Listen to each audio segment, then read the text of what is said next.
যুবক রুটি বলতেছে, যুবকের কাছে যায় বললেন, যুবক আমি একটু এখানে অবস্থান করতে চাই, একটু রেস্ট নিতে চাই। মুরব্বী কোনো সমস্যা না, আপনি এখানে অবস্থান করেন, আমার এই তাওয়া থেকে একটু তাপের ব্যবস্থা হবে, আপনার আরাম লাগবে। দেখলে ভালোই, তাওয়াতে রুটি বলতেছে, ওখানে একটু তাপের ব্যবস্থা আছে, ওখানে বসলেন, সুন্দর আরাম করে উনি একটু রেস্ট নিতেছেন। এখন উনি খেয়াল করলেন যে এক যুবক রুটিতে বলে দেয়, বলে আস্তাগফিরুল্লাহ। কি বলে কথা আস্তাগফিরুল্লাহ করলে গুনাহ হবে না? গুনাহ মাফ হবে? রুটি বলে আস্তাগফিরুল্লাহ, রুটি তাওয়ায় দেয় বলে আস্তাগফিরুল্লাহ। একজন কাস্টমার আসে, কাস্টমারের কাছে রুটি দেয় বলে আস্তাগফিরুল্লাহ, কাস্টমার টাকা দেয় বলে আস্তাগফিরুল্লাহ, খালি আস্তাগফিরুল্লাহ। এবার ইমাম আহমদ ইবনে হাম্বল রাহমাতুল্লাহ আলাইহি বললেন, যুবক আমি কিছুক্ষণ ধরে দেখতেছি তুমি শুধু আস্তাগফিরুল্লাহ বলছো, কারণ কি? বসে পড়ি। যুবক বলতেছে, হুজুর এই আস্তাগফিরুল্লাহ এত বরকত, এই আস্তাগফিরুল্লাহ এত বরকত, আমি জীবনে যত দোয়া করছি সবসময় আস্তাগফিরুল্লাহ পড়ার কারণে আল্লাহ রাব্বুল আলামিন আমার সব দোয়া কবুল করে নিয়েছে। সুবহানাল্লাহ। আস্তে তাহলে যত দোয়া করছে সব দোয়া কি হয়েছে? কবুল হয়ে গেছে। এবার বলতেছে, হুজুর এই আস্তাগফিরুল্লাহর আমল আমি সব সময় করি, আস্তাগফিরুল্লাহর আমল করার কারণে আমার জীবনে সব দোয়া কবুল হয়েছে, কিন্তু একটা দোয়া কবুল হয়নি। কয়টা দোয়া? ইমাম আহমদ ইবনে হাম্বল রাহমাতুল্লাহ আলাইহি উনার অন্তরের মধ্যে আরো আগ্রহ বেড়ে গেল, হায় রে যুবকের সব দোয়া কবুল হয়েছে। উনি বলতেছেন, আনতা মুস্তাজাবুদ দাওয়া, তুমি যে দোয়া করো সেই দোয়া কবুল হয়ে যায়? জি হুজুর, আমার সব দোয়া আল্লাহ কবুল করে নিয়েছেন, একটা দোয়া কবুল হয়নি। এবার ইমাম আহমদ ইবনে হাম্বল রাহমাতুল্লাহ আলাইহির ভিতরে কিউরিয়াসিটি জেগে উঠল, কৌতূহল জেগে উঠল, বলো যুবক তোমার কোন দোয়া কবুল হয় নাই? এবার যুবক বলতেছে, আমি আল্লাহ রাব্বুল আলামিনের কাছে দোয়া করেছিলাম, রাব্বুল আলামিন এই জামানার মধ্যে সবচেয়ে বড় মুহাদ্দিস, সবচেয়ে বড় আল্লাহর ওলি হলো ইমাম আহমদ ইবনে হাম্বল, আল্লাহ আমার সাথে যেন তার একটু সাক্ষাৎ হয়ে যায়। কবুল হয়েছে দোয়া?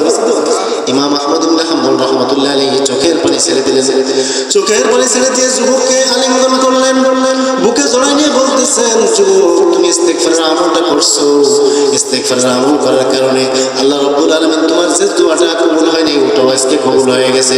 ইমাম আহমদ ইবনে হাম্বলের কাছে তোমার যাওয়া লাগে নাই, আল্লাহ রাব্বুল আলামিন আহমদ ইবনে হাম্বলকে তোমার কাছে হাজির করে দিয়েছে।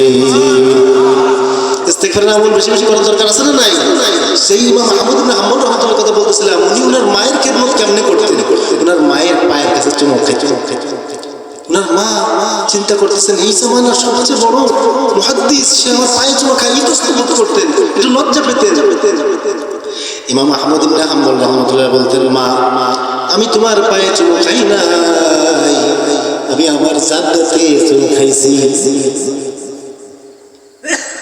কেমন মায়ের খেদমত করছে রাসূল সাল্লাল্লাহু আলাইহি ওয়াসাল্লাম বলেছেন, হুমা জান্নাতুকা ওয়া নারুকা, মা বাপ তোমার জান্নাত, মা বাপ তোমার জাহান্নাম। যদি মা বাবার খেদমত সঠিকভাবে করতে পারো, এই মা বাবার খেদমতের কারণে আল্লাহ তাআলা তোমাকে জান্নাত দান করবে। সুবহানাল্লাহ। মা বাপ যদি তোমার উপর নারাজ হয়ে যায়, মা বাবার নাফরমানি করো, তাহলে তোমার কিন্তু কবরে খবর আছে। এই জন্য মা বাবার খেদমত করার দরকার আছে না নাই? মা বাবার খেদমত আমরা করব, কিন্তু যাদের মা বাবা দুনিয়ার থেকে বিদায় হয়ে চলে গেছে, এখন ভুল বুঝতেছি, এখন কি করবো? তাও রাসূল বলে দিয়েছেন, যদি কোনো সন্তান জীবদ্দশায় মা বাবার খেদমত সঠিকভাবে করতে পারে নাই, যদি সে নামাজ পড়ে 5 ওয়াক্ত নামাজের পরে আল্লাহ রাব্বুল আলামিন তার হাত তুলে খালি বলে, রব্বির রহমহুমা, পড়েন রব্বির রহমহুমা কামা রাব্বায়ানি সগীরা, এই দোয়া যদি 5 ওয়াক্ত নামাজের পরে পড়ে, মাঝে মাঝে কবরটা একটু জিয়ারত করে, মা বাবার জন্য একটু মসজিদ মাদ্রাসা এতিমখানায় অসহায়দেরকে একটু দান সদকা করে, আল্লাহ রাব্বুল আলামিন এই সন্তানকে নেককার সন্তান হিসেবে গণ্য করেন। সুবহানাল্লাহ। পারা যাবে ইনশাআল্লাহ। আমি আলোচনা বেশি লম্বা করবো না, আরেকটু পরে আমাদের মেহমান এসে যাচ্ছে ইনশাআল্লাহ। আরেকটা ঘটনা রাসূল সাল্লাল্লাহু আলাইহি ওয়াসাল্লাম হাদিস থেকে বলে শেষ করে দিয়েছেন। আপনাকে কষ্ট হচ্ছে নাকি? একটু কাছাকাছি বসে একটু জিকির করি, লা ইলাহা ইল্লাল্লাহ, লা ইলাহা ইল্লাল্লাহ,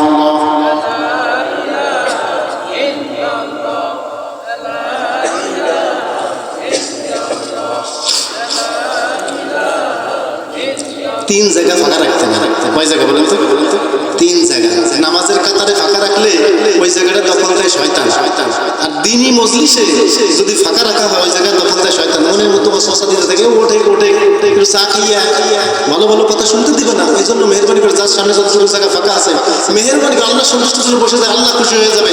আল্লাহু আকবার, লিল্লাহি তাকবীর, লিল্লাহি তাকবীর। আল্লাহ তাআলা আমাদের সকলকে জন্য এই মাহফিল থেকে ফায়দা হাসিল করার তৌফিক দান করুন, আমিন।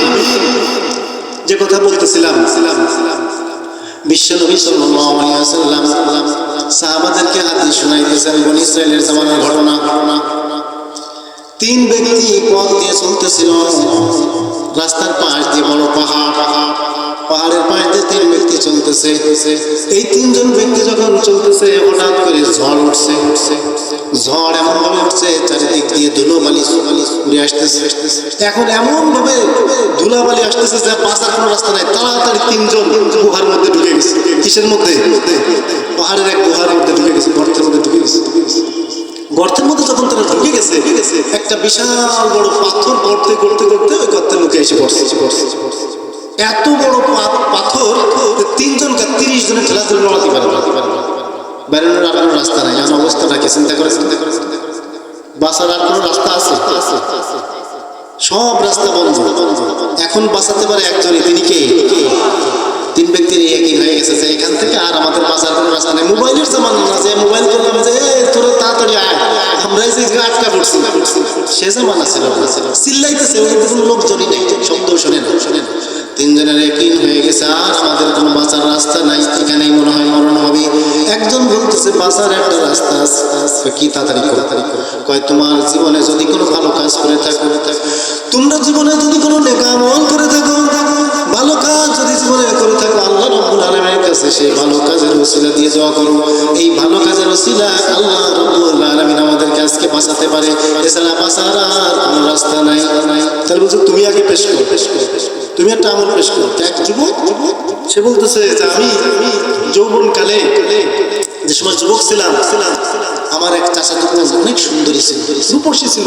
ওর অনেকবার আমি আমার প্রেমের প্রস্তাব দিয়েছি, ও আমার প্রস্তাবে রাজি হয় না। তো একবার ওরা খুব অভাবগ্রস্ত হয়ে পড়েছে, খুব দুর্দশা ওদের।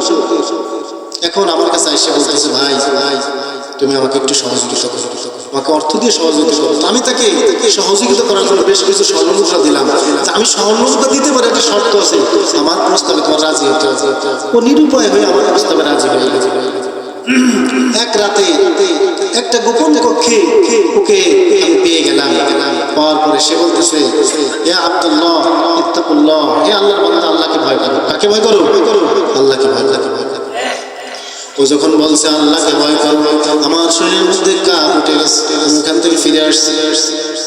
রব্বুল আলামিন এই কাজটা তোমার ভয়ে করেছি এবং ওকে যে অর্থগুলো দিয়েছিলাম সেগুলো আর ফেরত নেই নাই। তোমার ভয়ে, তোমার সন্তুষ্টির জন্য যদি এই অন্যায় কাজ থেকে আমি ফিরে থাকতে পারি, এই ভালো কাজটা আমি করতে পারি, আল্লাহ আমাদের এই বিপদ থেকে আজকে তুমি মুক্তি দিয়ে দাও। বলার সাথে সাথে পাথর কিছুটা সরে গেছে। সুবহানাল্লাহ। পাথর কি হয়েছে? সরে গেছে, কিন্তু বের হওয়ার মতো অবস্থা হয়নি, কিছুটা সরছে। দ্বিতীয় ব্যক্তি বলতেছে আমি আমার কাজের জন্য কিছু কৃষক নিয়োগ করেছিলাম, জোন নিয়োগ করেছিলাম, কামলা নিয়োগ করেছিলাম। আপনাদের এলাকায় কি বলে? জোন, কামলা বলে, তাই না? আমার একটা কাজের জন্য কিছু কামলা নিয়েছিলাম। তো সবাইকে যখন কাজ শেষ হয়ে গেছে সবার মজুরি আমি দিয়ে দিয়েছি, পারিশ্রমিক আমি দিয়ে দিয়েছি। কিন্তু এক ব্যক্তি সে পারিশ্রমিক না নিয়ে চলে গেছে। অনেক দিন আর আসে না, কয়েক বছর পরে একদিন এসে বলতেছে ভাই আপনার এখানে আমি একদিন একটা কামলা দিয়েছিলাম, একটা জোন দিয়েছিলাম, আপনি আমার পারিশ্রমিকটা দিয়ে দেন। উনি কিছুক্ষণ তোর থেকে বলতেছে এই যে সামনে যে বকরির পাল, ছাগলের একটা পাল দেখা যায়, অনেকগুলো বকরি, এই সবগুলো আপনি নিয়ে যান। ভাই আপনি কি আমার সাথে তামাশা করেন? আপনি কি আমার সাথে ইয়ার কি ফাজলি করতেছিলেন? আমি পাবো হলো 350-500 টাকা, আপনি আমার এক পাল ছাগল দেখাইতেন। ভাই সময় তুমি যেই দিন তোমার পারিশ্রমিকটা না নিয়ে চলে গেলে, এই পারিশ্রমিক টাকা দিয়ে আমি একটা বকরির বাচ্চা, একটা ছাগলের বাচ্চা কিনলাম। সেই বকরি থেকে আস্তে আস্তে হইতে সব ফাল হয়ে গেছে। এই সব আমার না, এই সব তোমার। ওই ব্যক্তি সবগুলো খুশি মনে সবগুলো নিয়ে চলে গেলে, একটাও রেখে গেল না। ওই ব্যক্তি বলছে রব্বুল আলামিন আপনি আপনার সন্তুষ্টির জন্য যদি আমি এই কাজটা করে থাকি, পারিশ্রমিকটা আমি সঠিকভাবে আদায় করে থাকি, আপনার খুশির জন্য যদি আমলটা আমি করে থাকি, আল্লাহ রাব্বুল আলামিন আজকে এই বিপদের মধ্যে আমাদের এই বিপদ থেকে আপনি বাঁচায় দিন। সঙ্গে সঙ্গে পাথরটা আরেকটু সরে গেছে, পাথরটা সরে গেছে, কিন্তু এখনো বের হওয়ার রাস্তা না, আরেকটু সরলে বের হওয়া যায়।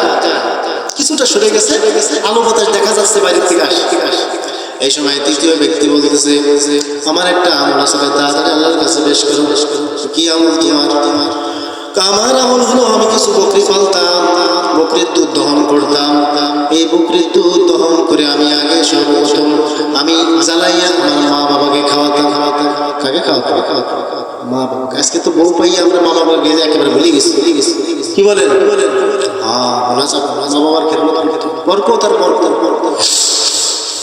আল্লাহ উনি বলতেছেন, আমি দুধ দহন করে জ্বালাইয়ে সর্বপ্রথম আমার মা বাবাকে আমি খাওয়াইতাম। কিন্তু হঠাৎ করে একদিন আমার কাজের থেকে আসতে একটু দেরি হয়ে যায়। কাজের থেকে এসে আমি দেখলাম আমার মা বাবা ঘুমায় পড়ছে। সাউন্ড কমাচ্ছে কেন? সাউন্ড ঠিক মতো আল্লাহ, সাউন্ড বাড়াও, সাউন্ড দিতে না।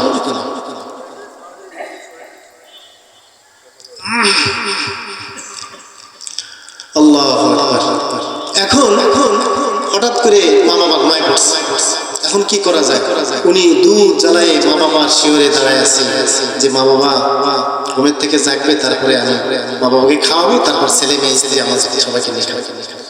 একটা পর্যায়ে ছেলে ছোট ছোট বাচ্চা পায়ের কাছে এসে টানতেছে খাওয়ার জন্য, যে আমাদেরকে দুধ দেন, আমরা দুধ খাবো। কিন্তু আমি আমার মা বাবাকে না খাওয়াইয়া আমি নিজেও খাই নাই, আমার ছেলে মেয়েকে খাই না। আল্লাহ রাব্বুল আলামিনকে সাক্ষী রেখে বলছেন, রাব্বুল আলামিন যদি আপনার সন্তুষ্টির জন্য মা বাবার এই খেদমত আমি করে থাকি, আজকের এই বিপদ থেকে, বালা মুসিবত থেকে আপনি আমাদেরকে বাঁচান। এই কথা বলার সঙ্গে সঙ্গে পাথরটা সরে গেছে আর তিনজন বের হয়ে চলে আসছে। মা বাবার খেদমত করার দরকার আছে না নাই? হ্যাঁ, মা বাবার খেদমত আমরা করবো। একটা ঘটনা আবু হুরায়রা রাদিয়াল্লাহু তাআলা আনহু, তিনি রাসূলুল্লাহ সাল্লাল্লাহু আলাইহি ওয়াসাল্লামের দরবারে যেতেন। মা শেষমেশ মুসলমান হয় না। তো মা জিজ্ঞেস করছেন, আবু হুরায়রা কোথায় যান? বলতেছে, মা আমি মুহাম্মদ রাসূলুল্লাহ সাল্লাল্লাহু আলাইহি ওয়াসাল্লাম তার দরবারে যাই। মা পিটাইছে, তুই তার কাছে যাবি না। সবাই যায়, তিনি নিষেধ করে, তুইও যাবি। আবু হুরায়রা রাদিয়াল্লাহু তাআলা মনটা মলিন, মুখটা মলিন, মনটা বেজার হয়ে বিশ্বনবী সাল্লাল্লাহু আলাইহি ওয়াসাল্লামের কাছে এসেছে। বিশ্বনবী সাল্লাল্লাহু আলাইহি ওয়াসাল্লাম জিজ্ঞেস করলেন, আবু হুরায়রা তোমার মুখটা মলিন কেন? আবু হুরায়রা রাদিয়াল্লাহু তাআলা বলেন, ইয়া রাসূলুল্লাহ, মা আমারে মারছে। কে মারছে? মা মারছে। আবু হুরায়রা রাদিয়াল্লাহু তাআলা রাসূল সাল্লাল্লাহু আলাইহি ওয়াসাল্লাম বলতেছেন, মা তোমাকে মারছে, এখানে আমার কিচ্ছু করার নাই। মা মারবে, এটাই ঠিক আছে, মা শাসন করবে। আবু হুরায়রা রাদিয়াল্লাহু তাআলা বলেন, ইয়া রাসূলুল্লাহ, মা আমাকে মারছে, আপনি কিছুই করার নাই, ঠিক আছে, কিন্তু আপনার একটা কাজ আছে। কি কাজ? আপনি আমার মায়ের জন্য একটু দোয়া করে দিন, আমার মাকে আল্লাহ তাআলা যেন হিদায়াত নসিব করে দিন। রাসূল সাল্লাল্লাহু আলাইহি ওয়াসাল্লাম হাত উঠায় আল্লাহর কাছে দোয়া করতেছেন। আবু হুরায়রা দৌড়তেছে, পিছনে থেকে মানুষ টেনে ধরে, আবু হুরায়রা দাঁড়াও, দৌড়াইতেছো কেন? আবু হুরায়রা রাদিয়াল্লাহু তাআলা দৌড়াইতেছেন আর বলতেছেন, আমি দেখতে চাই আমার নবীর দোয়া আগে পৌঁছায় না, আমি আবু হুরায়রা আগে পৌঁছাই। দৌড়ে যায়, দরজায় আঘাত করছে, ভিতর থেকে মা গোসল করে সামনে আসছে। আওয়াজটা যেন পরিবর্তন হয়ে গেছে। আওয়াজটা কি হয়েছে? পরিবর্তন হয়ে গেছে। এবার বলছে, আবু হুরায়রা, আমি ভুল করেছিলাম, আমার জীবনের মধ্যে অনেক ভুল ছিল, তুমি আমাকে পড়াই দাও। আশহাদু আল্লা ইলাহা ইল্লাল্লাহ ওয়াহদাহু লা শারীকা লাহু ওয়া আশহাদু আন্না মুহাম্মাদান আবদুহু ওয়া রাসূলুহু। আবু হুরায়রা রাদিয়াল্লাহু তাআলা মা কালেমা পড়ে মুসলমান হয়ে গেছে। এই জন্য মায়ের সম্মান বিশ্বনবী সাল্লাল্লাহু আলাইহি ওয়াসাল্লাম দিয়েছেন। বিশ্বনবী সাল্লাল্লাহু আলাইহি ওয়াসাল্লাম নারীর মর্যাদা দিয়েছেন। বিশ্বনবী সাল্লাল্লাহু আলাইহি ওয়াসাল্লাম সকলের অধিকার সঠিকভাবে বাস্তবায়ন করে দেখাইছেন। আমরা যদি কোরআন এবং হাদিস অনুযায়ী আমাদের জীবনকে পরিচালনা করি, ব্যক্তিগত জীবন, পরিবার, সমাজ, রাষ্ট্র, সব জায়গায় শান্তি আর শান্তি আসবে। এই জন্য বিশ্বনবী সাল্লাল্লাহু আলাইহি ওয়াসাল্লাম আমাদের উপর একটা দায়িত্ব দিয়ে গেছে। কয়টা দায়িত্ব? একটা দায়িত্ব, সেটা হলো আমরা আল্লাহ রাব্বুল আলামিনের হুকুম আহকাম পালন করার সাথে সাথে আমরা বিশ্বনবী সাল্লাল্লাহু আলাইহি ওয়াসাল্লামের উপর যে জিম্মাদারি, যে দায়িত্ব ছিল দ্বীনকে প্রতিষ্ঠা করা। নাকিমুদ্দিন, তোমরা দ্বীনকে প্রতিষ্ঠা করো। ওই দ্বীনকে প্রতিষ্ঠা করার জন্য আমাদেরকে একটু চেষ্টা করার দরকার আছে না নাই? ওই দ্বীনকে প্রতিষ্ঠা করতে হবে। কি করে? সমস্ত মানুষ আল্লাহর হুকুম আহকাম সঠিকভাবে পালন করে, আল্লাহর যে সমস্ত বিধান আছে এই বিধানগুলো যাতে প্রতিষ্ঠিত হয়, এই জন্য আমাদেরকে চেষ্টা করতে হবে। নিজে নামাজ পড়তে হবে, সাথে সাথে নামাজকে প্রতিষ্ঠা করতে হবে। নিজে আল্লাহর হুকুম, বিশ্বনবী সাল্লাল্লাহু আলাইহি ওয়াসাল্লামের আদর্শ পালন করার সাথে সাথে সবাই যাতে পালন করে, পরিবারের লোক, পাড়া প্রতিবেশী সবাই যাতে দিনের উপর ওঠে, এই জন্য আমাদের চেষ্টা করতে হবে। এটা যদি আমরা চেষ্টা করি, আল্লাহ সুবহানাহু ওয়া তাআলা আমাদের এই পৃথিবীটাকে সুন্দর করে দিবেন। সমাজ সুন্দর হবে, রাষ্ট্র সুন্দর হবে, সব জায়গায় শান্তি আর শান্তির রহমত বরকত আল্লাহ ভরপুর করবেন। একটু কষ্ট করা দরকার। কষ্ট করার জন্য সবাই রাজি আছি ইনশাআল্লাহ। বিশ্বনবী কেমন কষ্ট করেছেন, উলামায়ে কেরাম এই ঘটনা অনেক বয়ান করছেন। আমরা শুনবো কি জন্য? যাতে আমাদের মধ্যে আমল চলে। সে একটা ঘটনা বলে শেষ করে দিতেছে। বিশ্বনবী সাল্লাল্লাহু আলাইহি ওয়াসাল্লাম সবসময় চিন্তাযুক্ত থাকতেন, সবসময় চিন্তা করতেন উম্মত কি করে জাহান্নামের আগুন থেকে বাঁচতে পারে, উম্মত কি করে জান্নাতে যাইতে পারে। এজন্য সাল্লাল্লাহু আলাইহি ওয়াসাল্লাম সবসময় টেনশন, সবসময় দুশ্চিন্তা, এমন ভাবে দুশ্চিন্তা করতেন। বিশ্বনবী সাল্লাল্লাহু আলাইহি ওয়াসাল্লামের বুকের ভিতর থেকে পাতিলের মধ্যে আপনি পানি রেখে কিছুক্ষণ জাল দিবেন, একটা শনশন আওয়াজ বের হয় কিনা? বিশ্বনবী সাল্লাল্লাহু আলাইহি ওয়াসাল্লামের মনের মধ্যে থেকে, বুকের মধ্যে কোনো আওয়াজ বের হতো, পেরেশানির আওয়াজ। চিন্তা করতেন কি করে সমস্ত মানুষ জাহান্নামের আগুন থেকে বাঁচতে পারে, সমস্ত মানুষ জান্নাতে যেতে পারে। এই জন্য এক ইহুদির কাছে রাতের বেলায় গেছে। কখন গেছে? আপনারা শুনতেছেন? রাতের বেলায় বিশ্বনবী সাল্লাল্লাহু আলাইহি ওয়াসাল্লাম ইহুদির কাছে গেছে। ইহুদির কাছে যায় বলতেছেন, তুমি পড়ো লা ইলাহা ইল্লাল্লাহ মুহাম্মাদুর রাসূলুল্লাহ। ইহুদির রাগ হয়ে গেছে, কালেমা তো পড়েই নাই, বরং ইহুদি কি করছে, গলা ধাক্কা দিয়ে বিশ্বনবী সাল্লাল্লাহু আলাইহি ওয়াসাল্লামকে বের করে দিয়েছে। বিশ্বনবী সাল্লাল্লাহু আলাইহি ওয়াসাল্লামের মনটা খারাপ হয়ে গেছে, খুব একেবারে মনে কষ্ট নিয়ে। তারপরেও বিশ্বনবী সাল্লাল্লাহু আলাইহি ওয়াসাল্লাম হাল ছাড়েন নাই। সে যে গলা ধাক্কা দিছে, রাগ হয়ে চলে আসবে, তাও হাল ছাড়েন নাই। ওই সময় বিশ্বনবী সাল্লাল্লাহু আলাইহি ওয়াসাল্লাম বলতেছেন, দেখো তুমি আজকে আমাকে গলা ধাক্কা দিয়ে বের করে দিছো, আমার মনে কোনো দুঃখ নাই, কিন্তু একটা দুঃখ আছে। আজকে তুমি কালেমা পড়লে না, আজকে তুমি ইসলাম কবুল করলে না, কিন্তু মনে রেখো এই অবস্থায় যদি তুমি মারা যাও, ফেরেশতারা কাল কিয়ামতের দিন তোমাকে গলা ধাক্কা দিয়ে জাহান্নামের মধ্যে ফেলে দেবে। নাউযুবিল্লাহ। এই কথা শোনার সঙ্গে সঙ্গে ইহুদির দিলের মধ্যে এমন ভাবে পরিবর্তন হয়ে গেছে, ইহুদির দিলের মধ্যে তাসির হয়েছে কথাটা, সঙ্গে সঙ্গে সে কালেমা পড়ে মুসলমান হয়ে গেছে। বিশ্বনবী সাল্লাল্লাহু আলাইহি ওয়াসাল্লাম এরকম চেষ্টা করেছেন, আমার আপনার এরকম চেষ্টা করার দরকার আছে না নাই? এমন একটা সময় আমরা এসে পরিণত হয়েছি, আমরা সবাই মিলে যদি আল্লাহ পাকের হুকুম হাকাম সঠিকভাবে পালন করি, বিশ্বনবী সাল্লাল্লাহু আলাইহি ওয়াসাল্লামের রেখে যাওয়া দ্বীনের দায়িত্ব যদি আমরা কাঁধে নেই এবং দ্বীনকে প্রতিষ্ঠা করার জন্য সবাই আমরা উঠে পড়ে লেগে যাই, ইনশাআল্লাহ আল্লাহর জমিনে আল্লাহর দ্বীন প্রতিষ্ঠা করার দায়িত্ব নেবেন কে? আল্লাহ তাআলা। আল্লাহর দ্বীনটা যদি প্রতিষ্ঠা করেন, সমাজের মধ্যে শান্তি আসবে, রাষ্ট্রে শান্তি আসবে, আমাদের অভাবগুলো দূর হয়ে যাবে, আল্লাহ তাআলা দুনিয়া এবং আখিরাতে শান্তির ব্যবস্থা করবেন। এই জন্য আল্লাহর দ্বীন প্রতিষ্ঠা করার জন্য রাজি আছি কে? একটু হাত দেখাই দেন। লিল্লাহি তাকবীর, লিল্লাহি তাকবীর, লিল্লাহি তাকবীর। আল্লাহ তাআলা সকলের হাতকে কবুল করেন, আমিন। আলহামদুলিল্লাহি রাব্বিল আলামিন। সকলে আল্লাহর হুকুম হাকাম, আল্লাহর যে আইন বিধান কোরআন মেনে বিশ্বনবী সাল্লাল্লাহু আলাইহি ওয়াসাল্লামের সুন্নাত অনুযায়ী জীবন গঠন করব। আল্লাহ তাআলা আমাদের সবাইকে তৌফিক দান করুন, আমিন। আলহামদুলিল্লাহি রাব্বিল